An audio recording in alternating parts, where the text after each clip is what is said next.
apologies. I asked you to watch this little blurb on TV about the High Country Pastoral Lease conflict, and it wasn't on at 7:30. It was on sometime about 10 after 7 for about 5 minutes, and it was absolutely pathetic, so if you missed it, it was no problem, okay? On the website, that is really annoying. However, we'll just continue on and pretend it doesn't exist. On the website, assuming that I can get there, where are we here?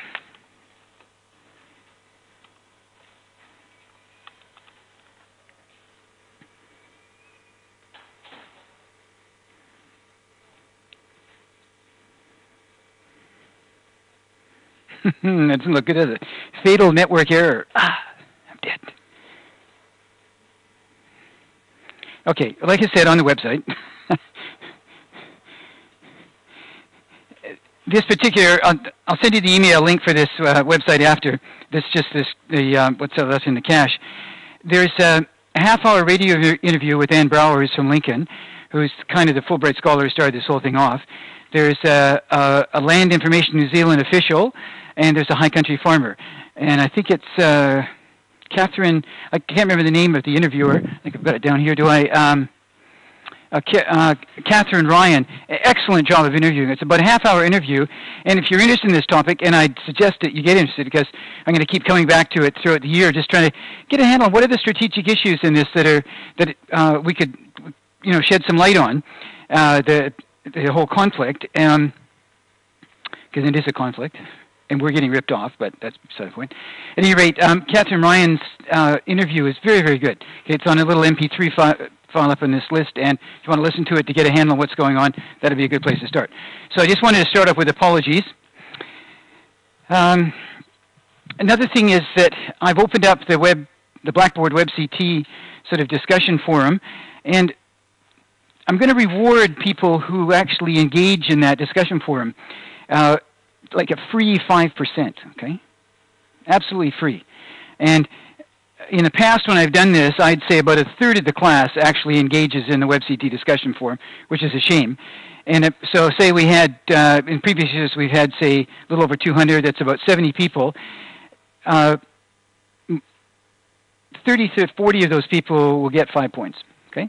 Just because they're engaging regularly, talking about stuff that's going on in class, making some interesting connections and links, and that's all I'm looking for is just what do you find interesting to talk about. And one of the things I'll keep throwing up ideas for you to start out things, but you can also start out your own stuff.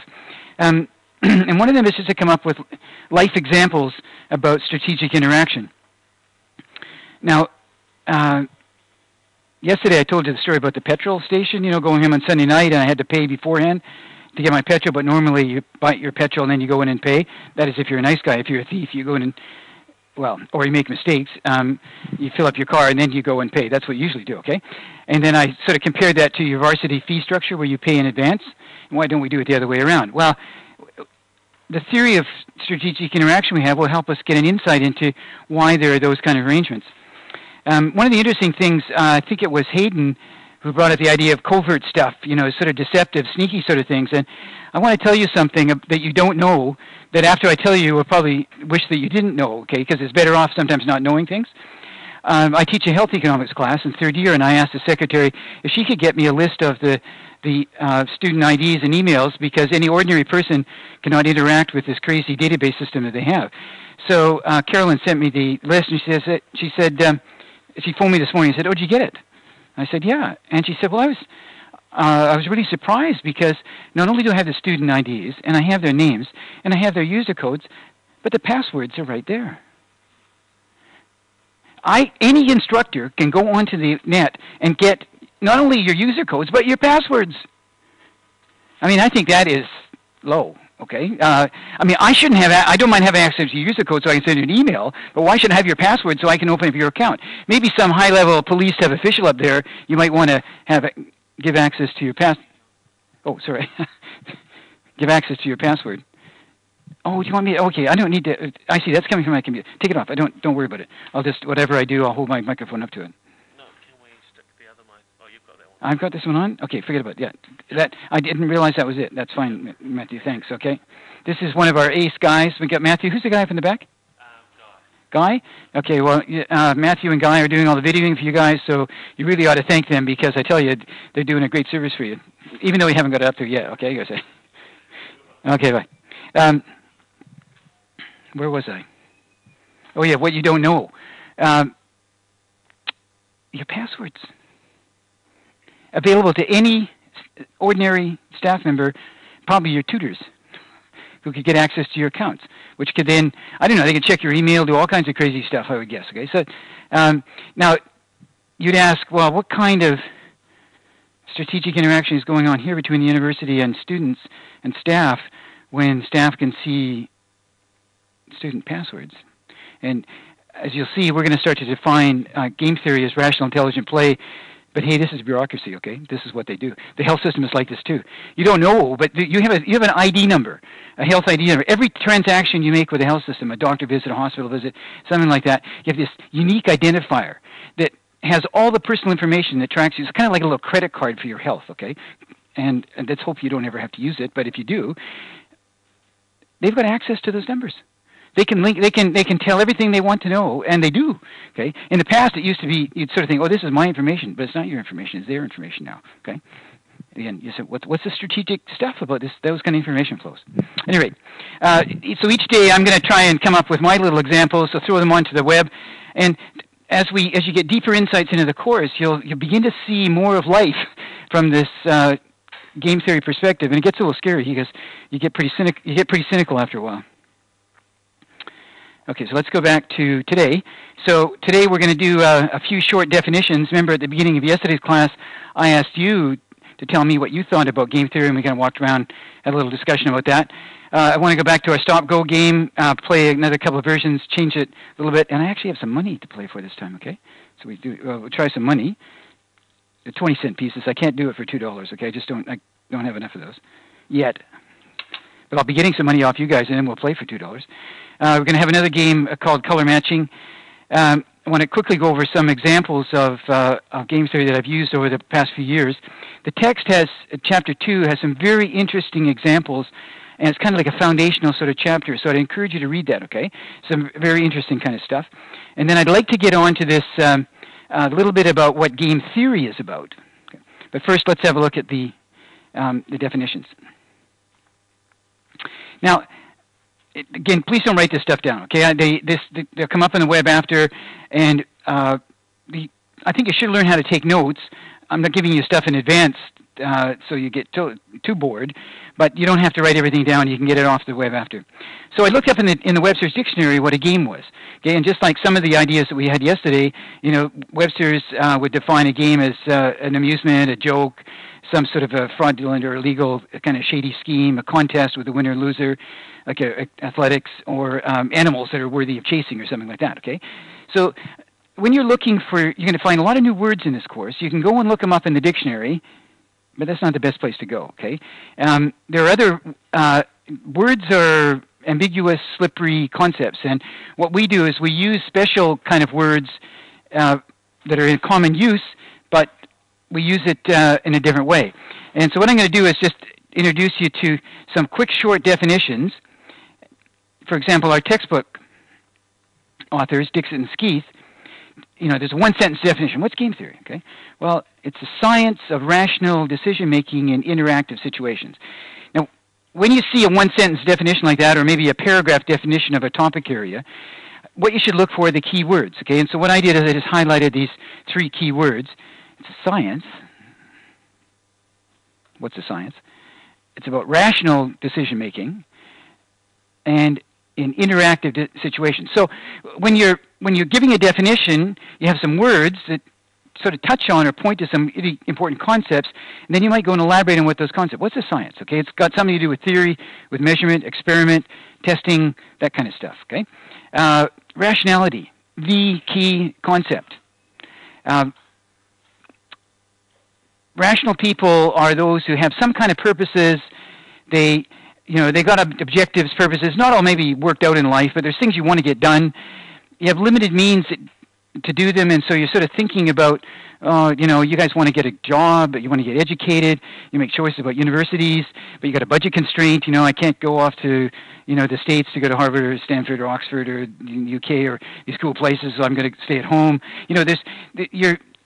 You've got limited means, and you got your own purposes, and you're trying to achieve those. That's rationality is kind of about that. Okay, and then interactive means more than one rational decision maker. Now, there's a whole science of decision theory. Grew up as kind of operations research. It gets very mathematical sometimes. There's lots of people who want to give you advice about making your own decisions. But this isn't decision theory. Game theory is not about decision theory. It's about interactive decision theory, where you're looking at how one person who's rational has their own objectives and constraints meets another person who's rational has their own objective and constraints, and what they want to get done in life, sort of what one person does affects the well-being of another person. Okay, so that's kind of what these terms mean here. It's a science of rational decision-making in interactive situations. So that's Dixon and Skeeth. And if you go to take our third-year course from Alan Woodfield at 322. Joel Watson's text. He's a guy at San Diego, young game theorist, really interesting guy. Great textbook as well. So he defines game theory as in this way: keeping in mind, so there's a context, that conflict and cooperation overlap. Game theory is a methodology for formally studying situations of strategic interdependence. Okay, so he kind of talks about conflict and cooperation. And yesterday we had the idea of negotiation, cooperation, coordination, and a little bit of conflict with the contests, okay? And there's a methodology rather than the science, and formally these guys mean mathematical models, okay? Studying situations of strategic interdependence. And so what's interdependence? Well, that's where one thing kind of interacts with another and affects it, okay? It's like a system. There's feedback mechanisms, all kinds of interactive sort of things. But here it's not just like molecules or little mice in a maze. It's strategic interdependence, where one person is trying to figure out what's the best thing to do. They've got to realize that there are other people who are consciously making a decision about what their other best things they're going to do. You got that idea? Strategic interdependence is different than ordinary interdependence because we got at least two rational decision makers. Excuse me. At least two rational decision makers, and each of the decision makers is rational enough to figure out that the other guy is rational too. Okay. Now, this again, I tried to emphasize this yesterday about differences with people. There are some fundamental principles about interaction, or basically life, that come out of this course. And one is that other people are different than you, and they're also rational people. They got their own objectives. They got their own kind of wishes and hopes and fears and dreams. And good strategic interaction recognizes that the other player is like you in the sense that they're rational. Okay, they're going to be thinking about things. They're going to be doing things, and those things that they do are going to affect what you do, and vice versa. You'll know they'll be thinking the same thing. Say that they realize you're rational, and so you also realize that they know that you're rational, and they know that you're rational. Okay, and you get this sort of circularity all the time in this recognition that the other people are conscious, that you're conscious, that we're all conscious. We're part of the big consciousness. Okay, so conflict and cooperation, and the idea of strategic interdependence. Okay. So then we come to the definition I like the best, this guy Roger Myerson, who's from Northwestern, fantastic game theorist. So Myerson sums up game theory. He says, game theory can be defined as the study of mathematical models of conflict and cooperation between intelligent, rational decision makers. So I put mathematical in gray because this course is not about mathematics, okay? And we will use some graphs, and occasionally, no, there won't be any equations, okay? That I'm not saying there won't be any in what you meet, but we're not going to use them in the class. I'm not going to ask you them on the exam. But the idea that we'll have models, we'll have theories, we'll have ideas in our head about conflict, about cooperation between intelligent, rational decision makers. Okay, and the rationality idea here, we've kind of talked about. People have purposes. They have means. They're selecting between the means to try to achieve their purposes. The intelligent adjective is important too. Okay, the idea is that you're smart. You can think. You're going to calculate. You're going to anticipate. You're going to predict. and you're smart enough to recognize the other people you're interacting can also think. They can predict. They can calculate. Okay, so the intelligence idea is an important part of game theory. Let's have a look and see how intelligent we were yesterday. Okay, now this is kind of my reconstruction of what I think happened in Stop Go yesterday. Now, there was Tom. Is Tom around? Tom and Andrew? Is Andrew? Is he here? Andrew, are you there? Not here. Jessica, are you around? You can just let me know if you're here. Nicole? Okay, thanks. Yeah, say yes, because I can't. I'm looking out here. I can't really see. Okay, I'm not taking a roll call. Jane and Tim, are you around? Tim, there. Is Jane there? No. Now is Rachel and is Rachel here? Rachel, and it was at SAS. Did I spell it incorrectly? Obviously. How should I spell it? Okay, I was thinking that, but I thought that'll make it. I'd make it a kind of hard. Anyway, I'll fix it up later. Okay. So, and I'm not even sure if I got the actual outcomes right of the game, or whether I even made the payouts that I was supposed to make. I'm sort of thinking, what if I did this right in class anyhow? But basically, what we did is we had two players, and we had this kind of growing pie of chocolate bars. Okay, and you can think of it as, if you like, economic growth, something where things are kind of getting better, but how things get better depend upon the interaction between people's decisions. Okay, so let's take the first players, Tom and Andrew, and Tom's strategy was go, stop, stop, and Andrew's strategy was go and stop. Now, if we look at Jessica and Nicole, we had go and some question marks because I couldn't remember what they were, and then we had stop from Nicole. Nicole, what was after you? Were you two stops all the way through? You stopped in the first one, and did you stop in the second one? Now, see, what happened when we did the thing with Nicole, we didn't have to worry about what the last question mark was because the game ended. Okay, but actually, to predict what we want to do is figure out what would she have done if the game had got to that point. Okay, now we're going to see that concept of a strategy. It's a little bit redundant. Okay, the game ended. We didn't have to work out what that was, but the strategy we're trying to predict actually said what she would have done if she got into that situation. So we'll see that over and over again, and I'm sure it'll be on the exam because it's the kind of question we ask all the time. Okay, now let's look at these pair of strategies. So Jessica, who's not here, right? Now, so we can abuse her. Jessica started out with a go, and that could have been a rational thing to do. Why was she choosing a go? But did she think about what Nicole was going to do? Supposing Jessica could actually predict, maybe she's got a little crystal ball, saying, Nicole's going to play stop. I got my crystal ball, okay? That's not quite the intelligence we want. We want to think a little bit deeper than crystal ball, so we want to say, what's in the crystal ball? How does she predict? But supposing she can predict what Nicole is going to do.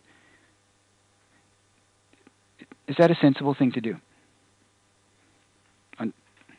for Jessica? No. What? Can you talk up? What are you thinking? Well, okay. I think you should stop as soon as you can on all of them. Just stop. You should stop as soon as you can on all of them.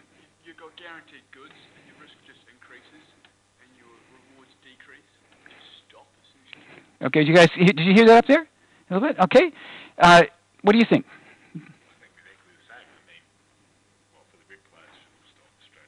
The red player should stop straight away. Okay? Okay, the red player should stop straight away. The blue player should stop straight away if they get the chance. Now, what about the red player thinking about what the blue player is going to do? Okay? Because the red player thinks about what the blue player is going to do, and the red player predicts that the blue player is going to stop right away, then if the red player wants to give chocolate bars to the blue player, she should go. If she wants to pluck chocolate bars for herself, she should stop. Okay. Now, why I said it that way is that implicit in this whole assumption, which is part of our theory, and that's what why we have this theory, is there's an assumption here that people want more chocolate bars than less, more money than less, more or something. Okay, with me there? Okay, that's going to be part of the games we're going to look at for the first half of the course. Everybody kind of knows what the other players are interested in, what the payoffs are, and they want more. Okay. Now, if you assume that, then is Jessica's response a rational one? And we would say no. It's not because she's not a decision maker, not thinking about things, but if she thought about a little deeply about what the blue player is going to do, that Nicole is, she doesn't know Nicole from the a hole in the ground, right? Matter of fact, let's make it anonymous. You don't even know who this person is when you're trying to figure out your strategy. And you say, what would that other player do? Okay? Well, I would think they would stop. Now, if I believe that they're going to stop, what should I do? Well, if I want to give them chocolate bars, then I can go. But if I want chocolates myself, I should stop, okay? So that's the way we would think about how a rational, intelligent player would think about this game. And that's the kind of thinking we're going to kind of adopt through the course. Now, some games are a little more complicated than this chocolate bar game, okay? And it gets pretty hard to try to figure everything out. But here, it's not too hard to figure out, okay? Now, as we develop this, there's going to be a little theory. We're going to draw some little pictures that will help us analyze these games. And this game is very much like the game of give away land to farmers that started back in the 1850s. And it went on to the 1900s and started with this Land Act in 1948, where the government set up a regime where you could buy land, crown land from the government. They would lease it to you long-term for farmers with an option to buy, sort of like, you lease a car with an option to buy. And then there was a lease without option to buy. Okay, and some of these leases were very tightly restricted. You could only use them for, grazing 42 sheep on, some high country land, can't dig up the soil, can't cut down the trees, don't breathe, don't blow your nose without asking me. And the other one is, so that's the kind of thing, okay? And why did they do that? It's because, in those days, they wanted to build a country, kind of, didn't really ask the indigenous people whether they wanted to build a country very well, or they kind of stomped on them along the way. But putting that aside, I don't think we should put it aside, but just putting it aside, the idea was to get things growing and get more productive stuff happening in land that was covered with rabbits, which also brought in from good old Europeans, and gores, also brought in from good old Europeans. All kinds of bad stuff. But okay, we want to get some good things happening. We want the chocolate bar pie to go. Let's share it out. Okay, so. Who would ever take up a lease? And so we're going to talk about that kind of stuff. It's like you're going to the petrol station. Do I pay now and take my stuff later, or do I, take my stuff and pay later? And why did they set the lease thing up the way they did? And what were they thinking about? Were they rational, intelligent players in that game? And in one sense, I think they were. In one sense, I think they weren't. Because you always look back and you can see dumb things that you did that you shouldn't have done, and you learn. That's another thing about rationality and game theory, is that people learn. For example, if I was to start playing this game again, well, why don't we play it again? Let's do it.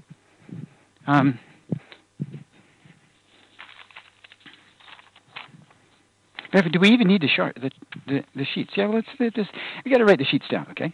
That's good. Why don't you guys start? If you sit in the first row, you're definitely going to get chosen, okay? So just you be the red player, which is A, and fill in what you're going to do. 30 seconds, okay? And you be a B player. Okay, so you got to fill in what you're going to do. Now, and all I'm going to say is we're going to. You got 30 seconds. Try and do it quickly because I want to play for the farm here. We just have some chocolate bars.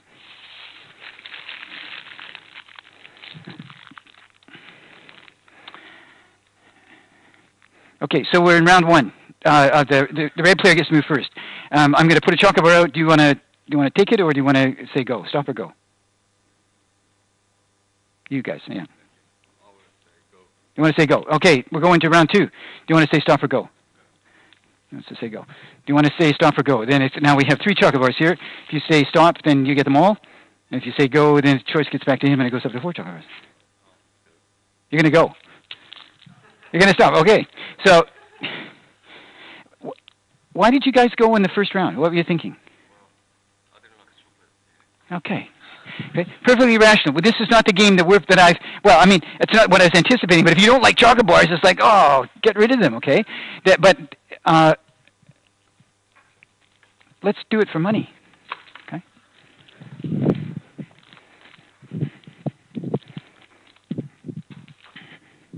Matter of fact, let's make a little twist here, okay? We'll come up this side over here, okay? What do we need? We need some. You ladies look like you're sort of together. Do you know one another? Good. Okay. Okay. You're going to be the A player, the red player, and you're going to be the blue player. What's your names? Penny. Rachel. Penny. Oh, Rachel. Twice. Okay. Now, what we're going to do is, instead of playing chocolate, we're going to pay for these 20-cent pieces. But I'm going to put a little twist to the game. Is I am going to go out of the room for 30 seconds. You can talk about whatever you like. Okay, you can make whatever negotiations that you like, and then we're going to come back in and play the game. Okay, so I'm just going to disappear out of the room. You guys can chat with another, give her your advice if you like, but you got 30 seconds.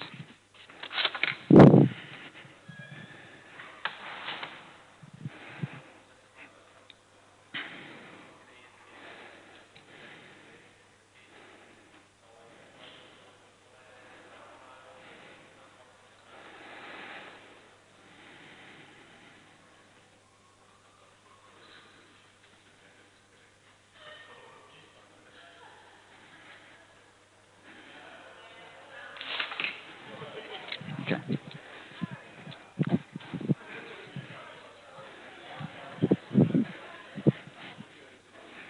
Oh, gee. Okay, so what'd you do? Who's the red player first?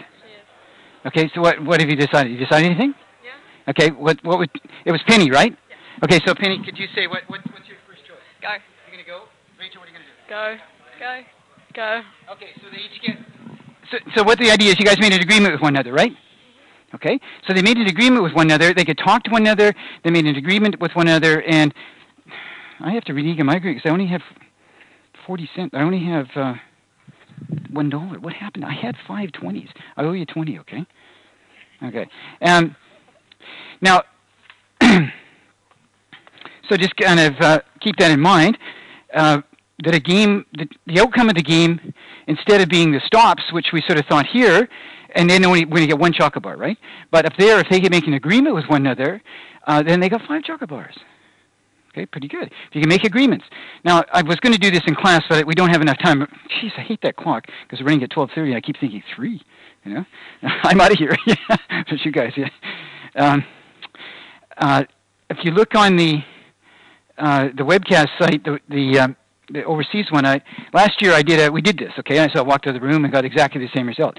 And then there was a nice guy named Matt who was sitting up in the front row like this, and so I said to Matt, well, now you and I are going to make an agreement, Matt. And so Matt did the agreement, and I did the agreement, and Matt called out his stuff, which was as he was a red player, and he went, it was going to be go, stop, and then we were going to share, okay? Except for I reneged on the agreement.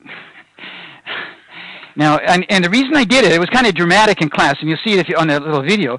The reason I did it is it's not just communication. It's not just negotiation. It's being able to enforce the agreements that matters. Now, when you're with your friend, it's kind of like, you know, I know Penny, you know, she looks like she really wants those chocolate bars, like, you know, and so she makes the agreement, you know, and then the last minute she pulls out, okay, or Rachel, either way along the line, they could pull out of the agreement. And that enforceability agreements in situations where there's potential gains is really a critical issue. Okay, it's not just you can talk to people and not just you can negotiate them, but how can you stop them from breaking their agreements? Again, I bring up the pastoral leases.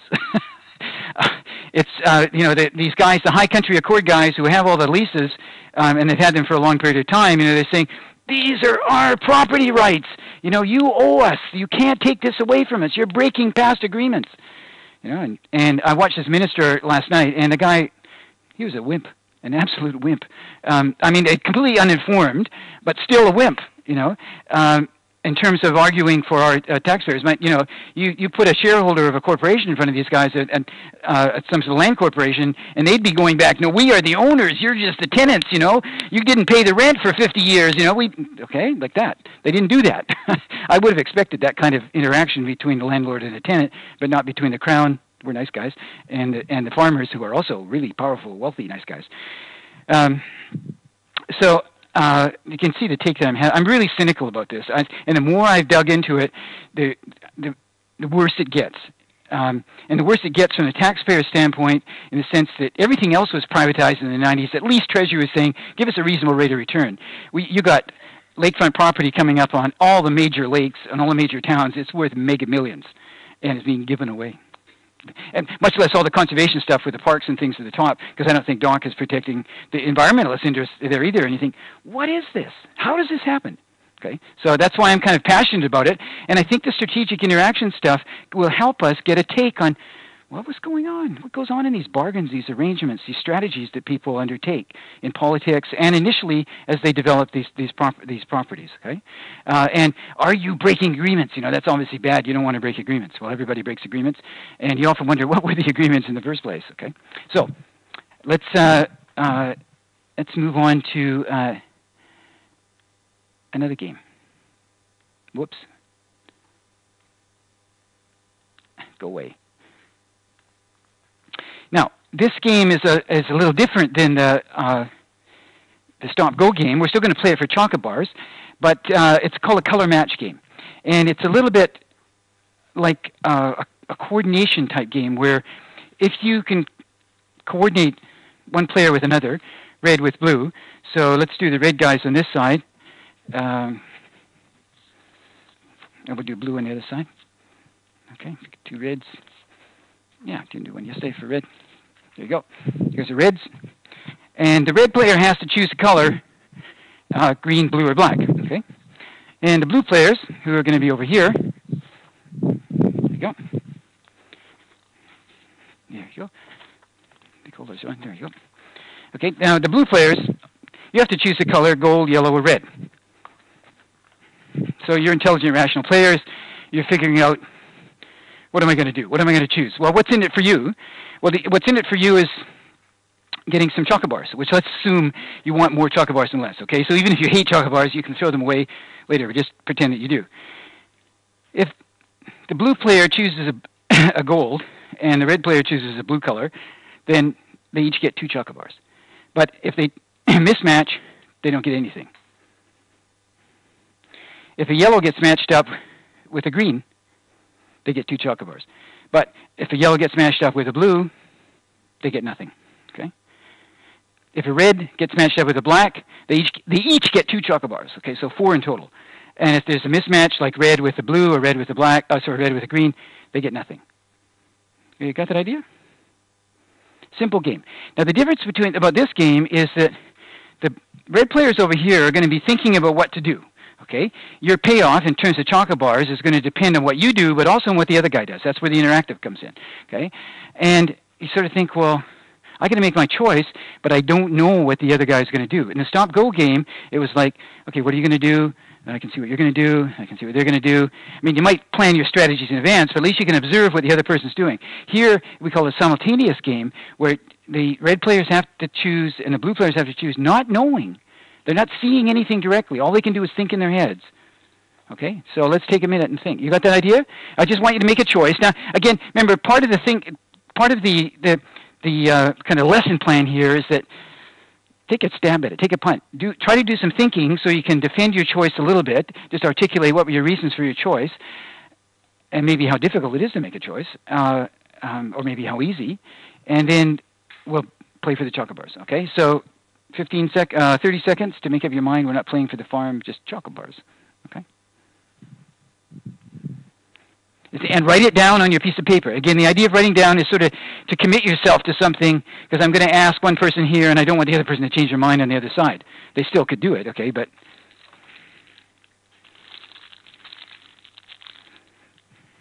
and the rest of you who don't have the cards, you think, what would you do as a rational, intelligent player?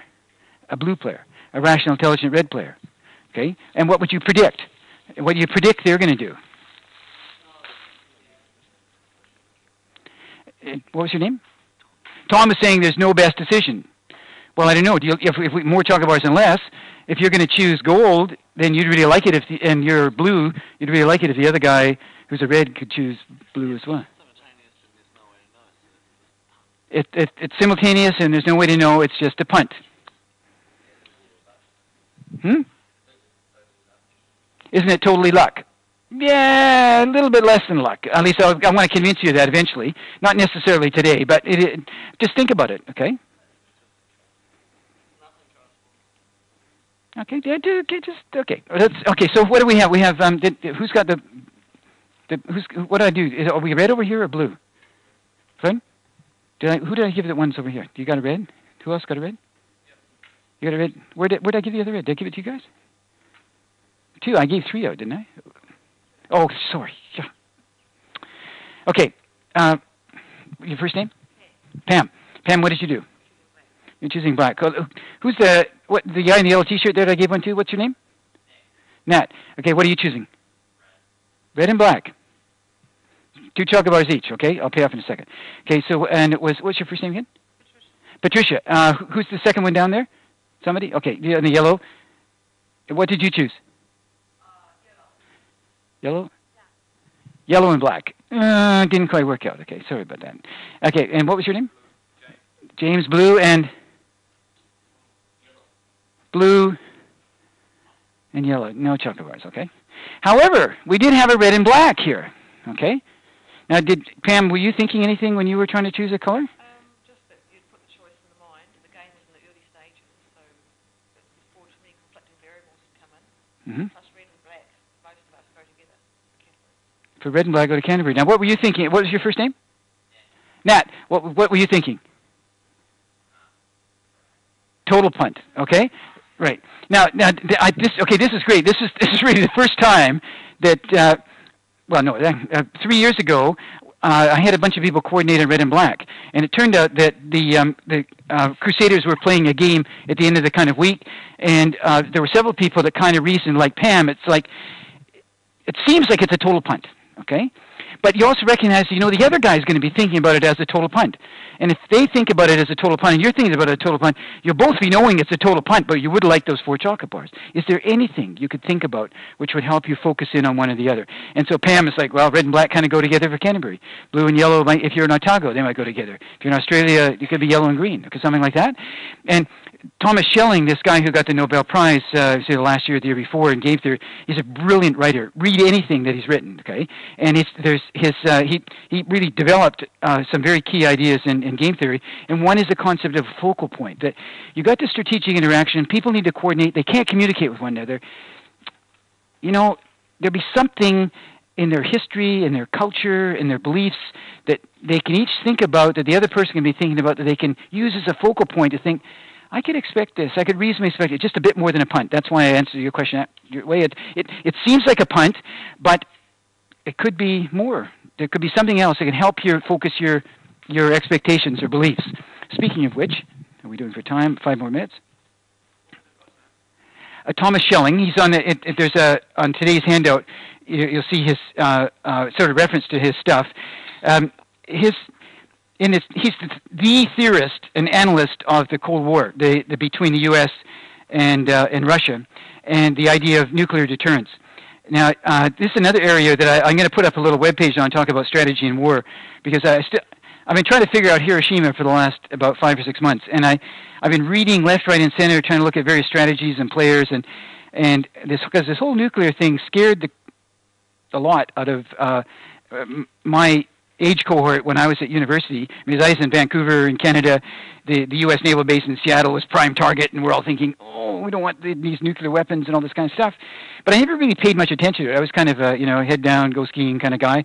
And now I'm thinking about it. What's going on? Especially with all the kind of invasions that are going on around the world. And what is war? Why do these guys do this stuff? How does it start? And Schelling was a master at analyzing these military strategies and using the idea of expectations, focal points, and commitments. Anyone's doing politics, you got to read Schelling. Okay. Now, I'll send you an email about this after. We use the idea of probability a little bit, about belief, about what you expect, and what I'd like you to do is to kind of write down, just as we did at the beginning of the course, what you think the idea of probability is. Now, just as a concept, okay, because we're going to use ideas of probability in the course, because probability is going to be a way of figuring out things about uncertainty for us. But what do you now think about the concept of probability?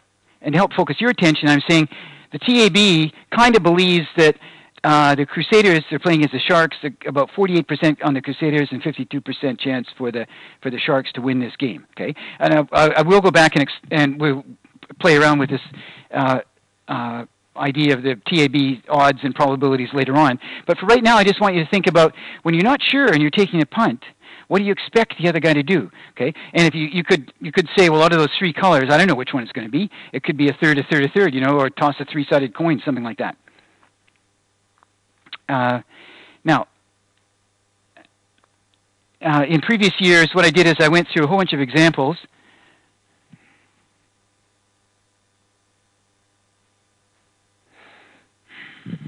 Do I want to go through these examples? Some of these examples are up on the web in little forms, MP3s or podcasts, okay? And I'm trying to get more up now because they're basically good stories about the element of surprise in line-out throws, and that's a tactic in games. Is you want to introduce some element of chance, or there will be some unknown things, and you don't always want to throw short. You don't want to throw long. Vice versa, you don't always defend long or defend short. An element of surprise. This. The sports betting bookie one I think you'd find very interesting to listen to, because the sports betting bookies have this hit list that anybody who places a bet with them who's on this hit list, they immediately decline the bet. And they actually have a minute, and these are large bets, like $10,000, $20,000. And I tell a story about a week or a day that I spent up with these guys, which was absolutely fascinating. This next one about what are called hold-ups and lock-in first started off with the railways. And when they wanted to privatize the railways, but then they did privatize the railways, and then they bought the track back for $1. That's interesting, isn't it? All the railway track in New Zealand for $1. Goodbye, maybe. There's in the chapter 2 in the text, there's a really beautiful example about a relationship, long-term relationship game where a woman kind of puts the pressure on a guy to commit to buying a house together. He wants more flexibility. She walks away, and the idea is that the decision to buy a house together forms a signal of his intentions towards her. Okay, and they try to explain that. I've got a section on. I'm just putting. I listened to this one again. I'm going to get it up in an MP3 as a sort of a bullying game. Okay, now the strategy in bullying and strategy for women as they walk around in normal life is, guys, we don't really face this as much. A little bit, I mean, I'm a little guy. I see a big guy, a little bit worried, but I've been through the hoops for a long time. But you're a woman. You're walking down the street in the evening and you're walking on the other side of the road when you see something, anything threatening, And I watched my daughter kind of grow up in this. She wanted to go running around Hagley Park when she was 16 at 6 o'clock in the morning. Nice idea. No way, this idea of fear and bullying and strategy, what to do in that, is part of what we can't stop it, but we can learn some principles to deal with it. And then finally, I wanted to introduce you to this Thomas Schelling's idea about games with yourself, which I think is quite interesting. Why it's interesting is old age.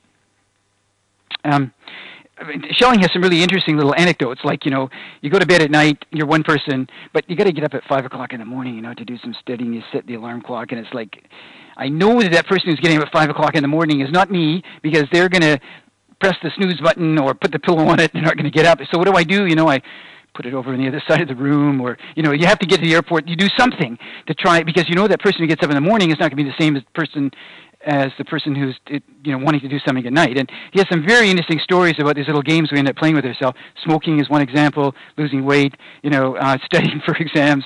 Like, I know you're all dedicated, and you're going to get your essays in on time. You're going to be working this year, but that person who comes along, they're going to be one who wants to go to the beer and go to the rugby or the netball match and kick back and watch a DVD, and how do you control that other person?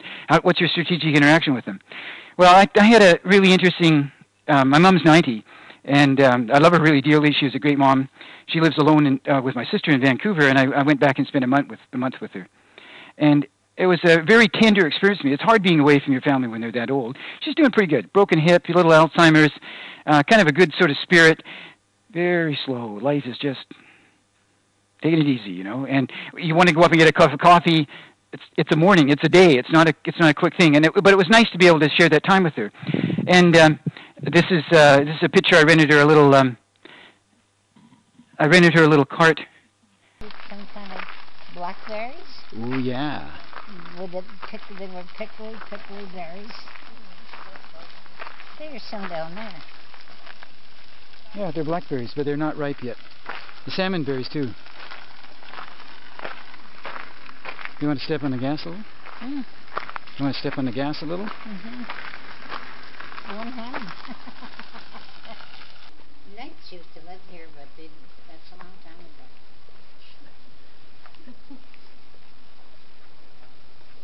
it up, isn't it? Whoa, she's on a roll. I shouldn't say that because then she takes her finger off there. Well, you got to admit, it does stop when you want to, doesn't it? Yeah. Yeah. You keep looking for. So anyhow, my mom's got this little cart. She's a great old lady, you know, and she's doing pretty good at 90. Well, I watched this PBS documentary about some people who aren't doing so great.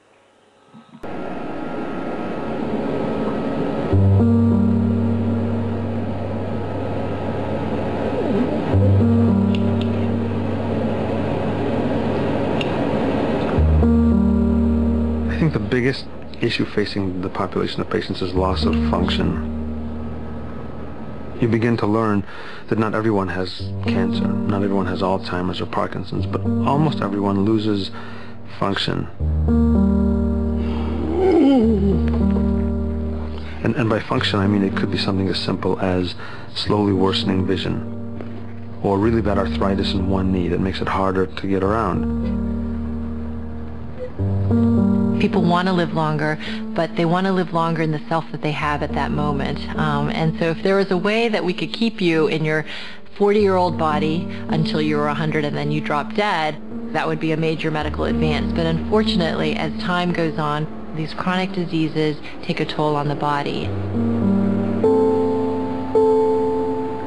I don't think that any of the lessons of gradual loss of one's bodily powers really are preparation for some of these long-term conditions of enfeeblement and frailty.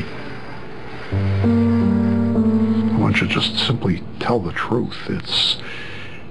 No one wishes that for oneself or for one's loved ones.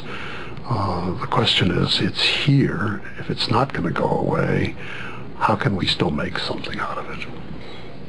Now, again, I brought this up because for my mom, she had a CAT scan, and my sister and I went to the neurologist, and she's been having these what are called mini strokes, and that's part of getting a lot of brain damage, which eventually will lead her into a very serious dementia. But there's also a real stroke problem because she has some heart problems, and so we're sitting there. My mom can hardly, understand what the information the doctor is giving her. We're trying to understand it ourselves, and we're really worried because to control the dementia, she would have to take some medication which would interfere with her heart. She's terrified of getting a stroke. We would all, her mom died of a stroke, and I think, like they said, we'd all love to kind of go along, till we're 100 or 90 or something, and just kind of drop dead doing the thing that we love. But it isn't going to be that way for some of it as it works, but most of us not. It's like this. And so what you might think of, or at least what I'm thinking of, is how do you understand your own self in the future? How do you interact strategically with that? What are you going to be like when you're like that? I mean, these questions, when you're 16, you're 20, you're 30, I never thought of them. But watching my mom grow old has made me think of them and realizing I want to do the best for her, but what do I do? What happens if she goes into a stroke and she's, loses half of her functioning, her mental things go old, she can't eat? Does she want me to pull a plug or not, or arrange? I mean, what do we do? They could keep her alive for a long time. She doesn't want that. At least that's what she says, but how could I ever enforce that kind of agreement, okay? And similarly, when you're, like, the idea I'm thinking here is that game theory is a theory, but there's some ideas that come out about strategic interaction where, how can we make these binding commitments on ourselves in the future? I mean, I don't want to live like that. I like fly fishing, I like cycling, I like jogging, I like being active. I don't know if I think I'd become too depressed. Maybe I wouldn't be. Maybe I'm the old guy hobbling in a song like that, and I'm feeling pretty happy, and I don't want to deal with that young guy back there who is saying, cut the ties. Or maybe I do. I'm saying, jeez, I'm just tired. I don't know. But I think game theory and Schelling it pushes that idea. It says, how do we deal with these long-term relationships with people ourselves who are going to die? Okay, and that's why I think game theory is kind of fun. I mean, it can be about business, about commerce, about relationships, about all kinds of things. But it is important. There's some important principles that will come out of the course. Okay, we're a little bit behind, say 15 minutes behind where I'd kind of like to be. That's not a problem in the course. Okay, we have a set schedule, or there are things that want to get done, but we'll be able to kind of gradually merge in, and I don't examine you on things we don't talk about, okay? So next week, if you could be reading, try and read Chapter 2, and with Chapter 3, we're going to talk about sequential games, but we need about a 15-minute catch-up on the idea of a theory of games.